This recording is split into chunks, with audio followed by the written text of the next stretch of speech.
All right, today we're going to talk about two-stroke carburetor service on Yamaha two-strokes. Doesn't matter if it's an SX Viper or an SXR, a Mountain Max, or an SRX. There's variable differences between them, but for the most part, the 700 triples will all look like this. This particular one's got power valves on it, so the SRX and the Viper both have power valves. The red heads, such as the Mountain Max and stuff like that, do not. So the power valve controller bolts to the front of the airbox right here, and there's two 10 mil bolts located just in behind my finger there. They're stacked on top of each other. Remove those, and you can set the controller off to the side. The next thing you need to do to get out the carburetor bank is to remove the airbox. People do it all differently. I like to disassemble it. It's just easier that way. There's two clips on the top air filter and one clip over on this side, just in behind there. All three of those clips come off, and that'll allow you just to scoot that up and wedge it out. You can lift on these two cables and allow that to pop right over the clips, and you can slide that air box out to the air breather. Then you got the midsection with the bellows. It's got 6 screws holding it down. There's 3 on the front, 3 on the back. Take those screws out, be careful not to drop them. Best to use a magnetic head screwdriver. And that's going to leave you with the lower section down here. And before you take that out, you need to unbolt a few other things. I've taken the liberty to take a couple things out of here already. One of them is an air deflector. This little horn goes in here to direct air in to help cool the brakes on the sled. There's 2 little clips that are just grommets that pop over these and hold that on. So you can pull that little air tube straight off. Then you're going to find a bolt in behind there, and that bolts your reservoir to the side of the airbox. So take that out so it's loose. And that's a 10 mil as well. Take the 10 mil bolt out from inside of here. Let me get the light. There, you can see that now. That's where it was. I just took it out of there. So take that 10 mil bolt out, and then you can work your airbox over and out and up. I took the top filter off. Now this just slides out of there. And what happens is over time, if you've got these foam filters installed still, they're going to get old and tired. And I just had this off there last night and popped this back on just to kind of go through this with you guys. And just since I took it on and off once or twice, I got all these little fine granular pieces of foam.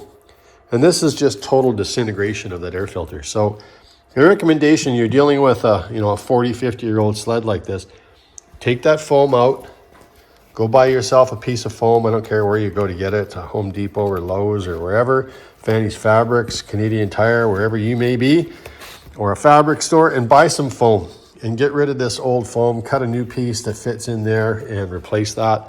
And you won't have to deal with sucking this kind of shit into your carburetor, because it goes eventually in the air. It'll atomize and it'll go down through those plenums and get sucked into the back of your carburetors. And that's one of the things that leads to these things getting plugged up. So I'm going to vacuum that off before I pull that out of there. All right, so that's all vacuumed clean. I'm going to lift this fuel line up and over there so I can slide this out. I'm trying to do this with one hand while I'm holding the camera. So that's out of there. Now you've got this piece, which is the bellows, and you can see just that foam dust. It's already on there just from going on and off once last night. So in the bottom box, there's these little dividers in the plenum. I take those out, because what you're going to do when you pull this apart, you're going to find all kinds of oil and gunk and stuff collected in the bottom of this airbox. Cleaning the carbs is one thing. Cleaning the filter, replacing the filter, and cleaning out these air boxes is just as important. So I don't care if you squirt it in there with WD-40 to thin it out, but if it's all greasy, oily sludge and everything in there, spray it with brake clean or whatever you've got, or carb cleaner, carbon choke cleaner. Spray it out, clean it out, wipe it out thoroughly, and make sure you got it all cleaned out. Once that's all taken apart like that, there's nothing else holding the airbox in other than the boots on the back of the carburetor. So undo those 3 flanges, and then you can lift this out. All right, so to pull your carburetors out, we'll go through this. You can remove the throttle cable here, the choke cable over on the other side. There's 2 wires that you'll need to unplug for your torque sensor, which is in the back of here. All right, so airbox removed. On the back side of the carburetors, you're going to find this black hose down here where I'm touching with my finger, and that runs right here, and it comes up, comes into the back of this little manifold. So This is for heated carburetors. This is engine coolant that runs through the engine. There's an on-off valve here. It allows you to turn that on so that you're running transfer and heated water in through your carburetors. And that banks through. You can see the hose in between there and another one in between over here. It's tough to see in here, but that banks out on the back side of the carburetor. So you can undo this clamp right here and slightly slide that hose off the nipple there. You're going to lose some antifreeze when you do that, so be prepared to clean that up and recover that. Same thing on this side. You can disconnect it here. I prefer to do it up here. I turn this off, open this up, and if anything dribbles out, I catch it in this hose and catch it into a rag and clean it all up. There's your throttle cable. Goes into the cam, which is down underneath. I'm touching it with my finger. There's a little cam that's down there. I'll try to zoom in on that. And that cam has the cable into it. You can see the cable routes around the left side of it there, and it comes in at the very bottom, routes around there. These wires in the way. And comes into the bottom of the cam, that shoe, and that comes around and pulls on here. And what you want to do with this is make sure you've got a little bit of play in here, just enough so that when your throttle position is closed on the handlebars, this is not drawing on that cam down below. And it's easy to maintain that. Make sure you got just a little bit of slack in there, not too much. There's a jam nut right here. So you want to kind of be aware, cognizant of where your cable comes through on that bracket and where it's set to. But I reset them every time anyway, so it's not too big of a deal. Back that jam nut off. And once that comes off, you can thread out the throttle cable. But if you take a picture, then you know where your setting was at before you go and take this out. Lift up on it at the same time, takes a little tension off of it. I'll pull that cable out of there. You can see that cable is now routed off the back of the shoe. And you can see down where my finger is down there. I'm just gonna poke that cable out. And that releases your throttle cable, like so. And we're gonna do the same thing over here with the choke cable. Choke cable's got a little cam that it locks into down below. Sorry, I thought I had a camera on there. And we're going to do the same thing with this one. So we're going to slide the protector up off there. We'll take that same 10 mil wrench and we'll back off that jam nut. Thread it back a little bit. And then we're going to thread that choke cable out of the bracket. Okay, that one's out. And this cam's a little trickier to get into. It's easier. I just popped it out of there down there. You can see it just popped out. Same thing as carburetor. A little easier to get to that one when you take the rack of carbs out. And the next thing we're gonna have to do on this side, you can see this heater hose right here. So we're gonna take that off of this side. So we're gonna collapse that clamp right there and wiggle that down with a pair of pliers. We'll do the same thing on the other side, and then that carb rack is pretty close to coming out of there. Okay, so this black wire coming up right here off the back of the carburetor rack comes up and leads to this striped black and yellow wire and this brown one. These are coupled together right at the top of the carburetor right there, so uncouple those. Okay, so everything's disconnected now. We've removed the Torx wires, the two of them, uncoupled them at the top of the carburetor right there, which is right over here. Those are uncoupled.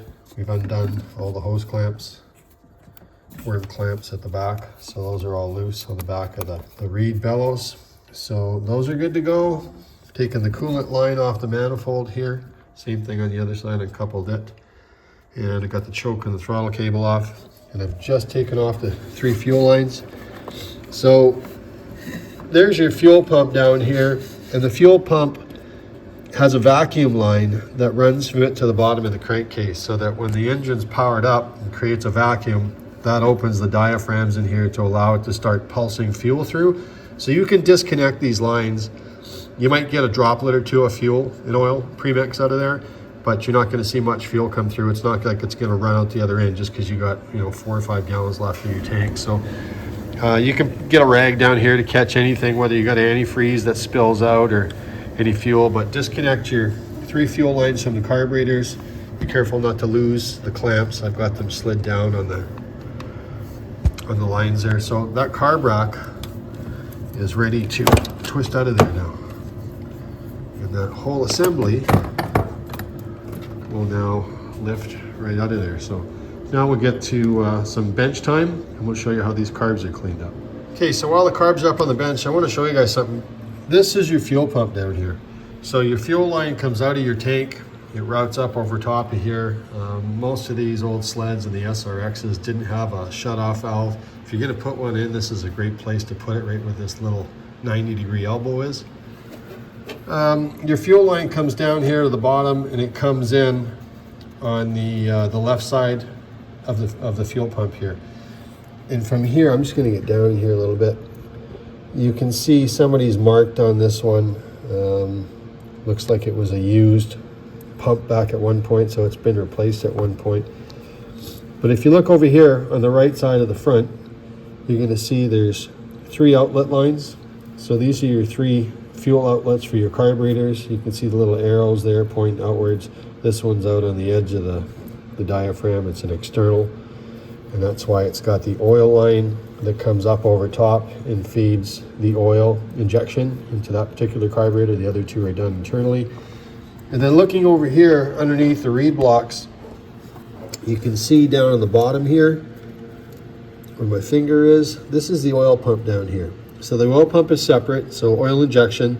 The oil line comes down out of the tank, comes over on this side of the motor, comes underneath, comes up into the oil pump, and then there's 2 outlets where my fingers are on, and they branch into that wire right there, and they come up. If you trace those up, comes up into here. So that's oil injection, and it goes in through the fuel pump. And I didn't learn too recently, but that's done so that the fuel and the oil mix here before it's distributed out the 3 outputs into the carburetor. And that's so that the slides and the carburetors, those slides go up and down. When they ran just straight fuel through there, Yamaha found they had problems with trying to lubricate the slides, so they figured instead of inject into the cylinders themselves, they'd be better off to bring the oil injection into the fuel and mix it here. So that way when the oil carries through to the motor, it's got a mixture of oil in it, which is going to help lubricate the slide mechanism inside the carburetor. So anyway, if you're looking for how that's all injected, oil injects into here, mixes, comes out, and this last big line right here that I'm touching comes out of the bottom of the crankcase as well. That's the vacuum line, comes into a little brass barbed fitting that's in here. And one is for vacuum, so that when the engine's running, it pumps the diaphragm to do little shots of fuel out of those 3 lines. So it just happens in little pulses. So I'm not an expert on this stuff, and I'm not a mechanic. I'm just trying to share, because when I was looking for info on this stuff, I didn't really find a lot of it. I learned a little bit through a vintage collector down in Calgary by the name, or Chestermere, Alberta, by the name of Ken Baker. Great guy. Shared a little bit with me. I picked a little bit up off Team Yamaha and the forums, and a little bit off of some other forums that I frequent. And it's just good because you can start to put together a little knowledge curve. These things are, 30 years old now. So, all right, so we got the carbs up on the bench. There's the rack of the Mikuni Flatside carbs. They call them Flatsides because in here, if you look through the venturis, you'll see that there's a flat cam in there. And when you open up the throttle, these rise up and drop down as such. They used to have round slides in there, which were completely round. Then they went to this flat style. And on the back side, you see much of the same thing. Reach in here and you'll see those gates rise up, and getting all your air and your volume through and all your fuel mixture. So the important thing on these carbs is cleaning up the bottoms of the bowls. So I've gone ahead and cleaned these last night, but I'm going to take one apart just to show you guys what it is you need to look at. We'll just look at this one on the left hand, and I'll take it apart. I ran out of air. I don't have my compressor set up in my garage yet, as I just moved a couple months ago, and I need to build a new shop in the back, so still waiting for an air compressor. So we're just going to use a can of compressed air to blow out all the venturis and all the channels and the signal paths and stuff through the carburetor. And we'll show you that here and cut to another clip here. The first thing you got to do when you get these, there's a little drain cock right here, so you can crack one of these open. This particular one is a little tighter, like one-handed operation. I can't turn that right now. But the first thing when you get them off, if you still have fuel in your bowls, you want to open this up and they'll drain out this little valve right here. You can drain those. I drain them into a mixing cup like this, and then I pour that back into a gas container after. That way I'm not, knocking stuff over on the bench. But this carburetor here, I went ahead and cracked these 4 screws on the bottom loose. So I'm going to spin these screws out of here right now. No power tools, just regular hand screwdrivers. You can spin these out pretty quick. And once I get this bowl off, I'll show you what it is you need to be doing to service these. And it's not rocket science. It's just, basic principles. Take things apart, do them one at a time, one bowl at a time. That way, if you're not sure about something and you forget, you don't have to be intimidated by the little parts. You can take another bowl off and look, oh yeah, that goes there, or that goes in this way. Or if you need to reference something in terms of how it's clocked or something like that, you've got another reference piece right beside you. So go ahead, take your carbs off like I showed you in the video. Once you get everything off, there's your float bowl.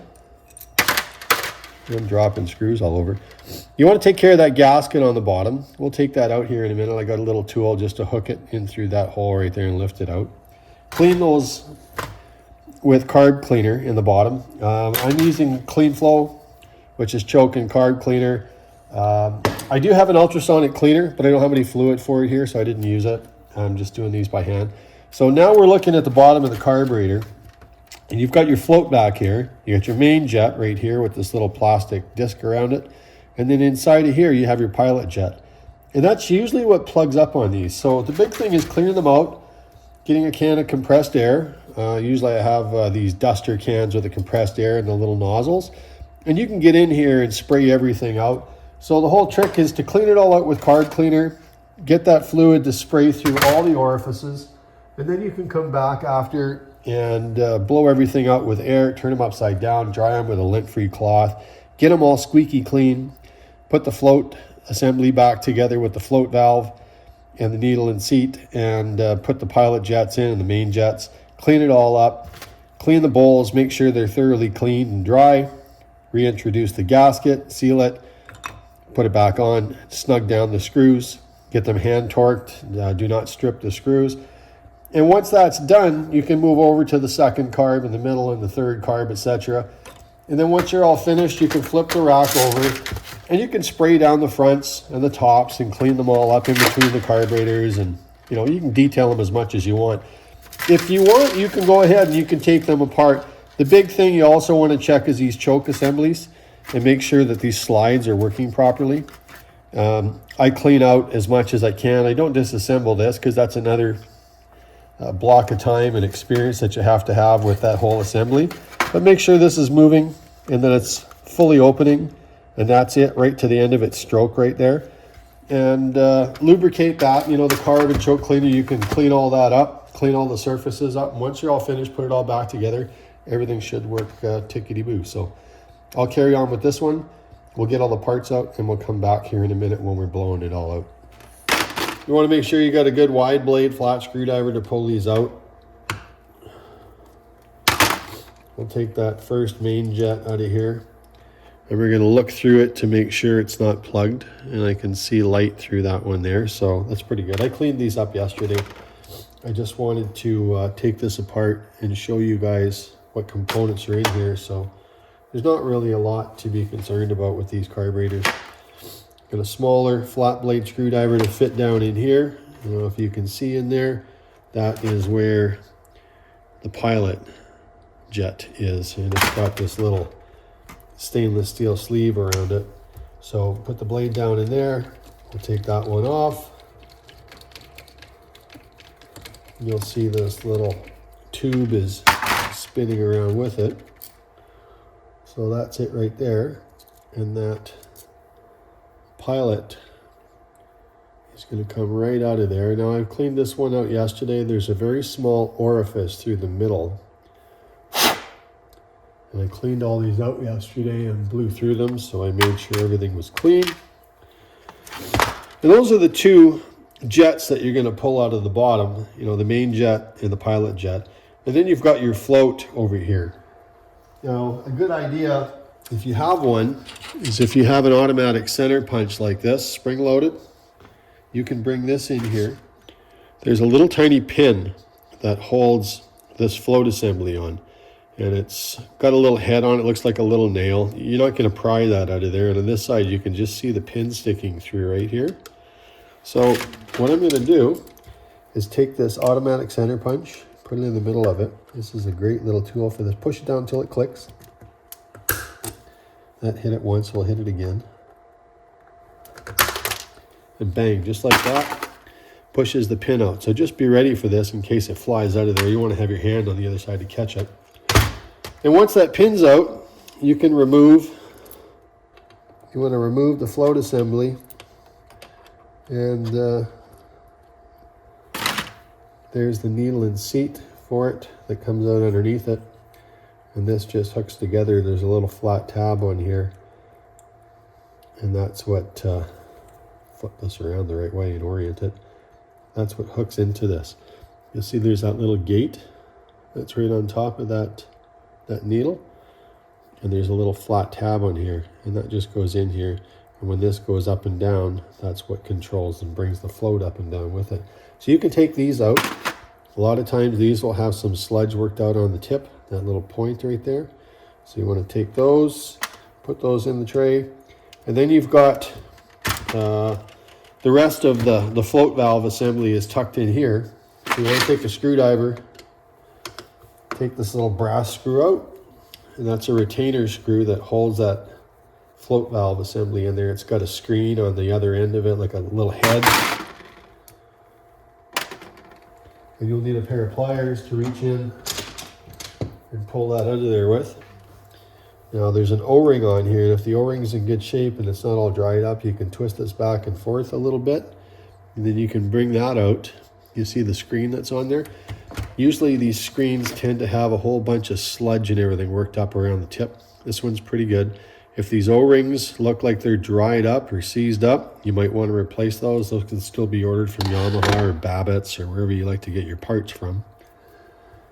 And you're going to want to clean these up, put the other parts in carb cleaner. You don't want to put these in carb cleaner because you've got your O-ring and you don't want that to swell up. A lot of the chemicals will make those O-rings swell up.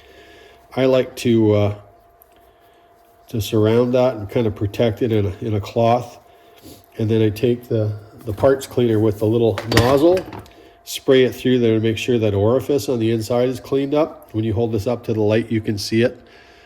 There is an orifice in there. So clean that out. Make sure there's no sludge on the screen. Wipe it off quick. Make sure you try to keep any limitation of what you're spraying for chemicals on the O-ring so you don't spoil it. If it's in good shape, it should go back into its own little orifice there. And it should kind of have a bit of an interference fit when it goes in here. Anyway, once all those parts are out, you can clean them all out. You can clean the pilot valves and the main jet. And the rest of this, you want to spray all this down with carb and choke cleaner, and get all your carb cleaner in through it. And then when you're finished with all that, now I've cleaned this one already, so now I'm going to spray all this out. I take compressed air, blow all that out. Blow through all these venturis in through here. Blow out all those passageways. To go in here where the pilot jet goes. And that sprays out and comes out through the main body here.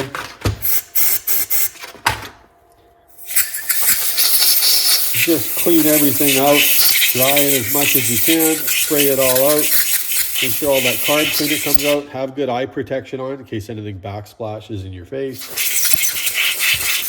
Clean it all out, and I like to take some dry, clean, lint-free cloths. I buy these by the bag at Costco. They're like 18 bucks for a big batch of them, and they're awesome. Dry everything out. Make sure everything's dried up. Clean all the surfaces. Clean all inside there. I like to take a little precision screwdriver and get that pointed into all the little channels and make sure I get the cloth in there to wipe everything dry and clean. And once all that's done and everything's good, I go through the carb cleaner, clean all the parts, put them in a little bucket, spray the carb cleaner in, put the needle jet in there, pilot jet, and put the main jet in there. You can put in this float valve and any other small parts, this little wheel.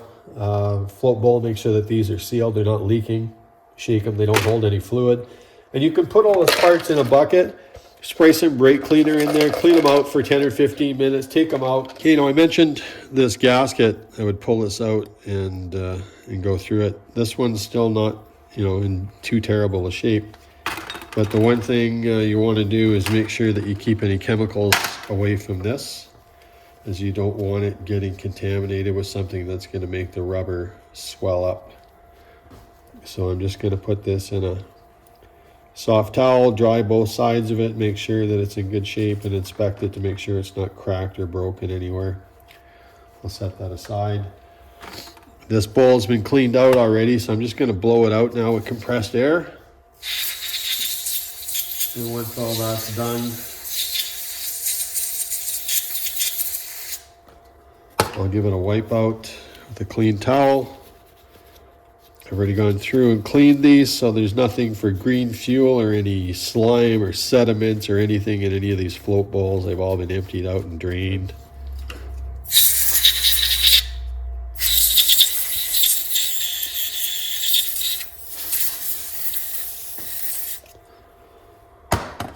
Okay, so that's good. That can go back together now.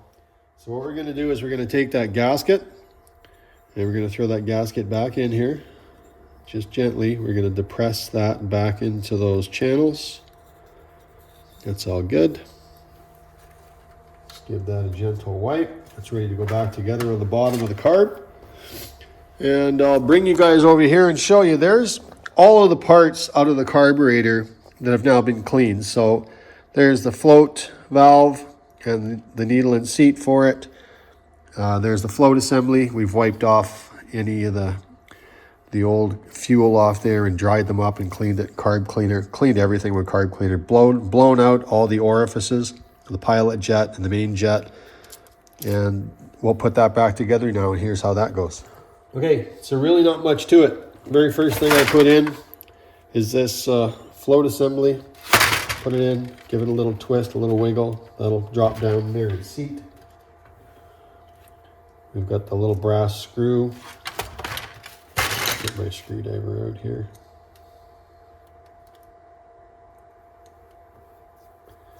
And we'll set that screw down. It's got a little retainer lip on it, so it holds that float valve assembly in there. Once that gets down to the bottom, just give it a little snug. Float assembly, that goes down inside there and just drops right in.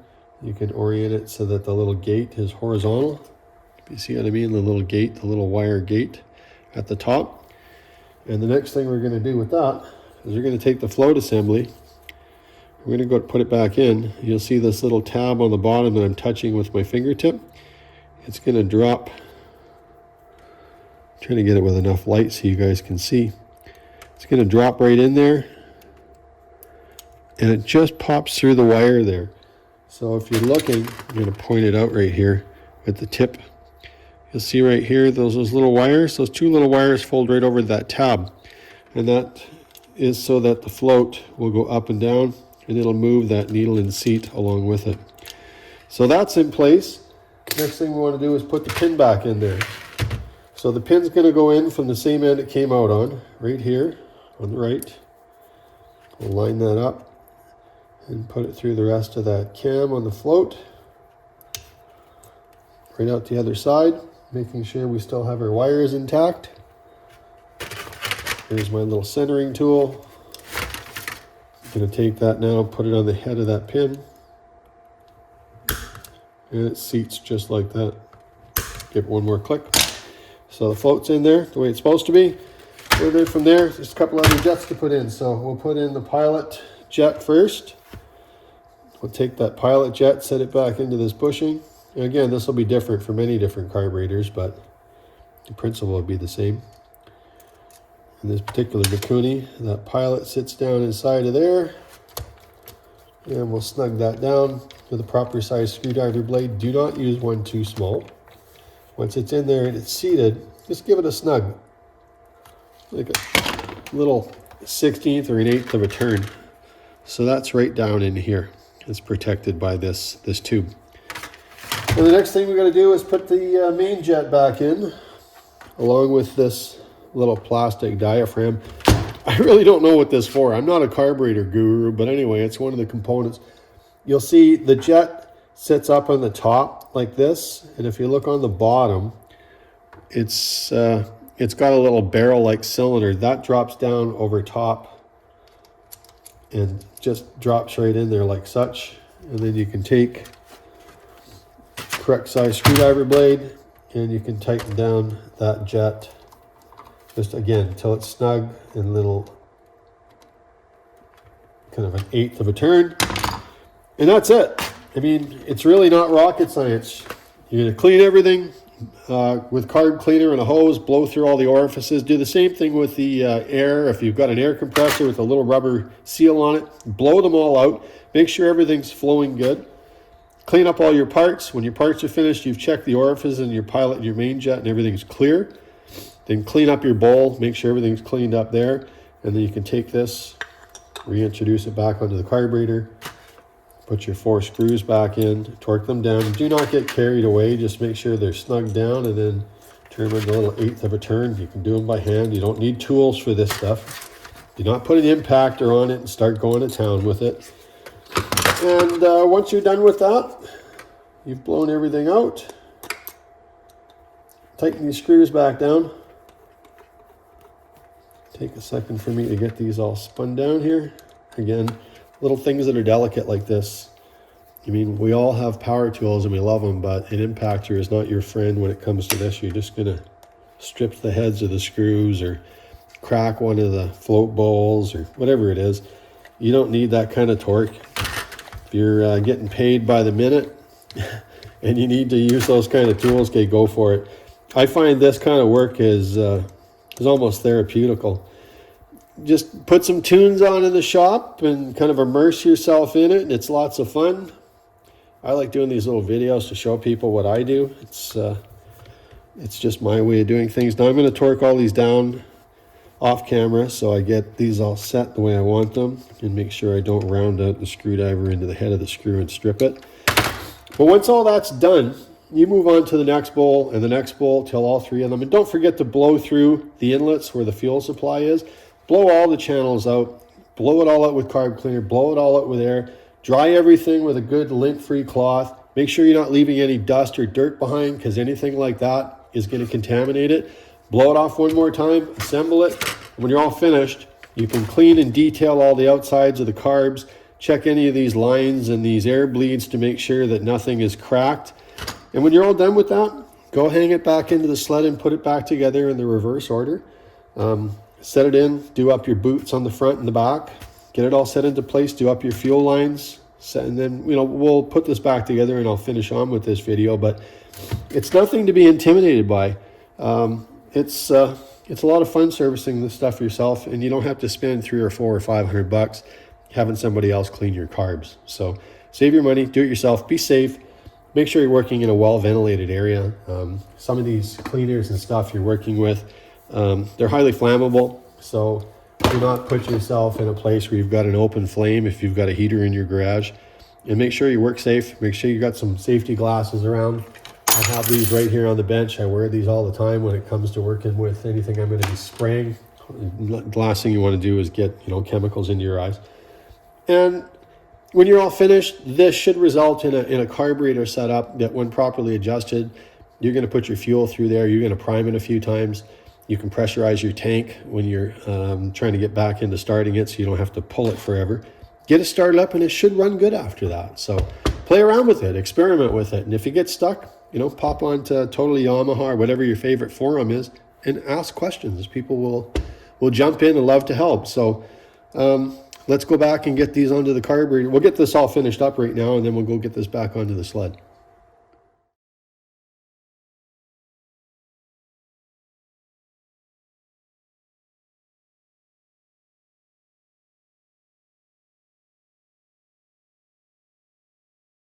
All right, so we're going to get into mounting up this carb rack back into the SRX. I got a couple SX Vipers over here. 2 of them Mike Goronski went through the carbs about a year ago. They're probably still good. They've only been out twice, but we've got fuel saver in them. Full tanks of premium fuel stored in each one. They start up easy. So we'll ride those this season and probably clean them later. into the season. But that one on the back there is new. I just bought that last week. This is a brand new 24, and then we got our old SRX over there. So I like to work on slides. I like to tinker. The one thing that I bought, if you guys don't have one of these sled lifts, I bought this one up in Canada. We have a chain of stores out west called Princess Auto. I know in the States you guys got stores at the wazoo that carry this stuff like Harbor Freight and all the rest of it. But these are slick. I picked this up for like 169 bucks Canadian. It's probably about 110 bucks US now, or 120 bucks. But yeah, it'll put the sled up and bring it up to a decent working level, working height. And I like it. I just got that and set it up there yesterday, so it's awesome. Anyway, we're ready to put this carb rack back in, so we're not going to get too carried away with cleaning and detailing in here. I did wipe down the bottom of the pan, the back of the tanks, clean things up as much as I could. All the fuel lines are good. They don't have any cracks in them. They're getting a little old. They're not brittle yet, but they are original lines. So we'll get those fuel lines hooked up. We'll get the coolant lines hooked up. A couple of wires here to hook up for the Taurus. We'll secure the carbs into the back of these reed blocks. Get those snugged down and get everything fastened up, and then we'll get the airbox back in there. Oh, and I got a little trick for you. So the airbox in the very top, I told you about that filter and that residue that was coming off that old filter all dry. Like, you could just shake this thing in little pieces. You can see it just falling on the bag right there. It's horrible. So that's junk. If you got one of these, get rid of it, because you're just sucking that shit in through your motor. I went to a couple hardware stores. Nobody had anything decent that was a breathable filter. And I went, wait a minute. They got these humidifier evaporator pads. It's basically just a foam pad. So it's the right thickness and everything.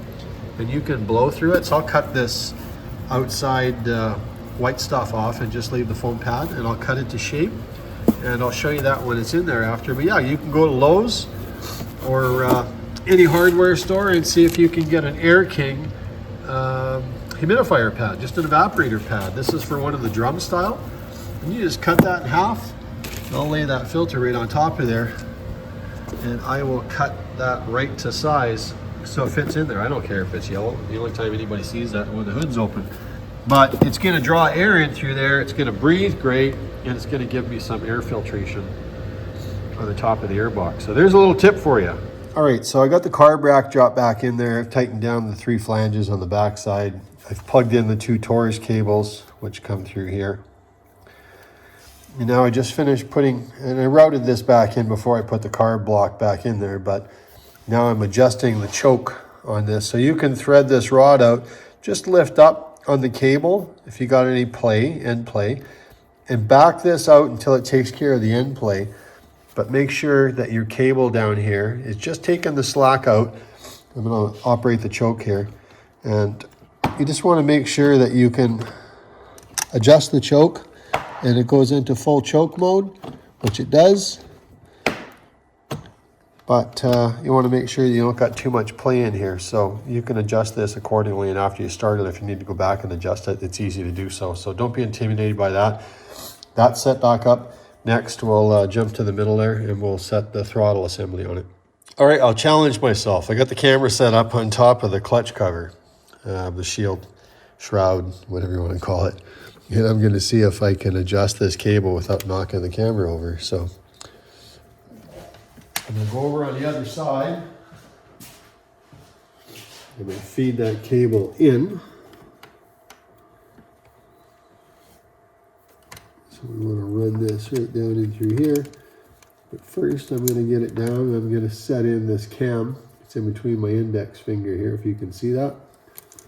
So I'm going to set it into the cam on the bottom, which is pretty easy. I got my thumb in there.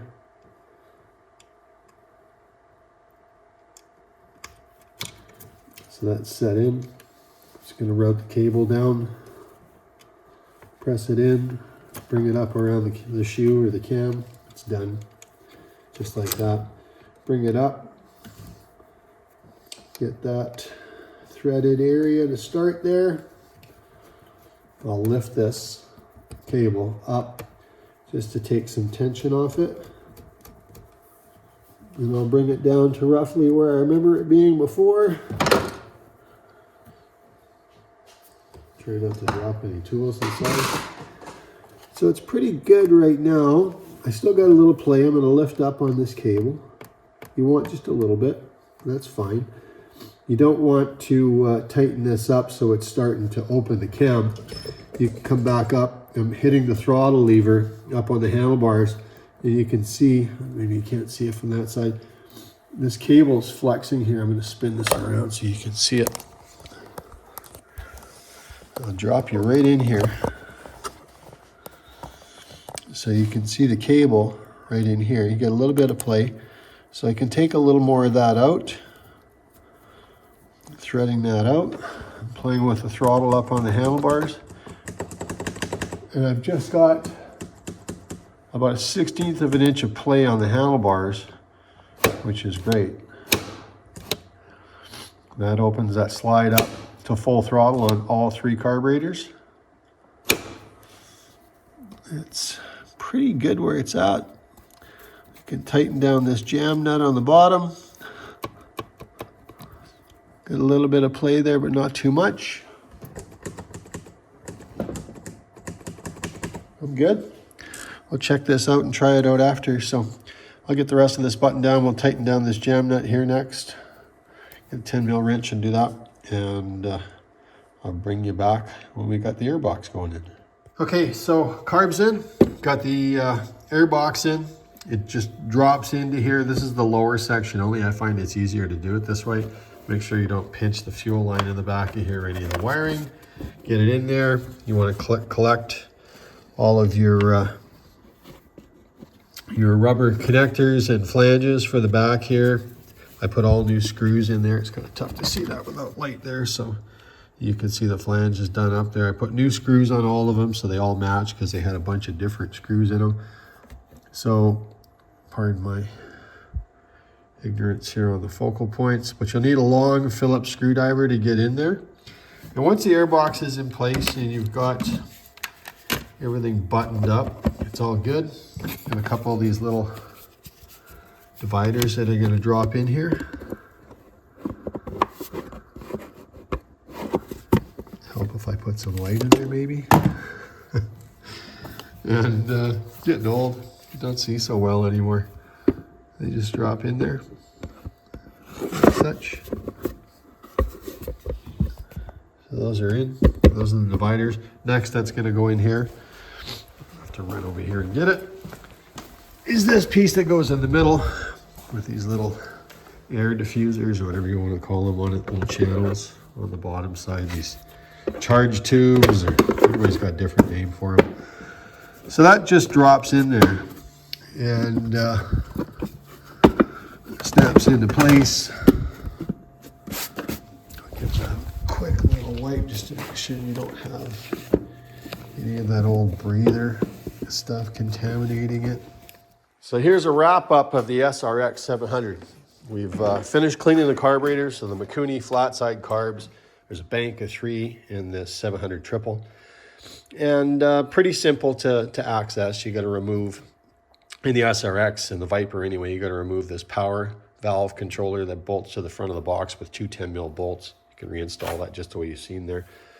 R&R, the airbox, allows you to get the carb rack, take everything out, take it apart and go through it as I've laid out in this video. When you're all done at the end, this little air horn, which is a plastic cooling duct to route air through to the brake calipers, this just pops on and off. You can see the grommets and stuff in there. Just push that back on. You got 1 bolt to put in here for the coolant reservoir. You can see I took out that black, old, dilapidated filter. It was disintegrating in my hand, 20 years old, and the thing was just thrashed. And they're so brittle that it just turns to dust, and that gets sucked through your carburetors. So if you got one of those old breathers, get it out of there and replace it. This, of all things to use, was a little hammock filter for a humidifier on a furnace. And I found this in a Lowe's department store. And it cut it to size, laid it in there, and it's coarse, so it's really breathable. It'll allow the air to pass through, but it'll keep the snow dust and everything out of the carbs, so that's awesome. Might be bright yellow, but it'll work just great. Other than that, we got a little cleaning and detailing left to do in here today. We're going to pull the plugs out. We're going to gap all those plugs, make sure they're perfect. And then we're going to prime this with about 1/2 ounce to 1 ounce of fuel in each cylinder. That'll be premixed fuel, and we'll use that when we're pulling it over today. We're also going to be blowing in the tank to help pressurize it, and that should help push that fuel through and get it into that fuel pump so we can fill those carburetor float bowls. And hopefully we're not pulling our arms off here today trying to get this one fired up for the first time in about a 1.5 years. Other than that, it's all done. So we're going to do a little cleanup on this today. We're going to remove the rest of the decals for those of you that love these old vintage sleds. This is a classic, I guess you would call this, not a vintage, but we're putting a new wrap on this. My son Devin has designed a tier 1 image wrap for this, and it's going to be a vintage kind of a race theme in blue and white with a little black insert for the front of the hood. We'll put an image up in the corner here. If you need graphics done, you can contact me through YouTube here or send me a message or whatever, and I'll get you in touch with my son Devin. He can help you out with a wrap for yours if you want to do something like that. And aside from that, the real reason I'm out here is to put together this carb cleaning video. So hopefully what's contained here, I know it's long, but it should help some of you, especially you guys that maybe haven't done a set of carbs before. I wanted this to be intuitive and be very comprehensive. And, you know, don't be afraid to jump in there and do it, even if it's your first time servicing these and saving the money from spending it at some shop to get the carbs cleaned. It's a fun little procedure you can do at home. Very few hand tools are needed for this. Just got to be patient, be safe, have some safety glasses, make sure you're working in a well-ventilated area so that if you get any fuel spillage or any chemicals out there that are flammable, that you're not putting yourself in harm's way. So again, hope it helps you out. You guys have a great day. Comment in the comment box below. Let me know what you're working on. Have an awesome sledding season. Hopefully some of that snow is going to come out and hit us all soon, because God knows we could use some more snow. And have yourself a wonderful holiday season, which is upcoming. Cheers, guys.